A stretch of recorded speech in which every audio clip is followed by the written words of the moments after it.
इंग्रज हे छत्रपती शिवाजी महाराजांच्या मोहीम आखण्याबद्दल काय म्हणतात हे तुम्हाला माहिती आहे का? नाही तर चला मग जाणून घेऊया. वेलकम टू 30 दिवस 30 शिवगोष्टी.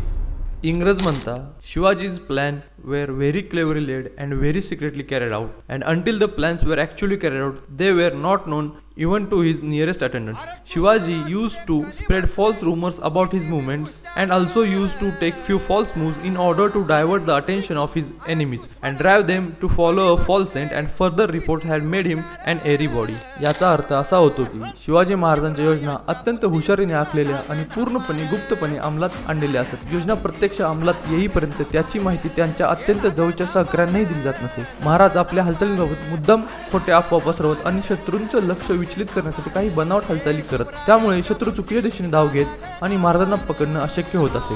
सततच्या गोंधळामुळे आणि अफवांमुळे शिवाजी महाराज शत्रूंना जणू अदृश्य व्यक्ती वाटू लागले.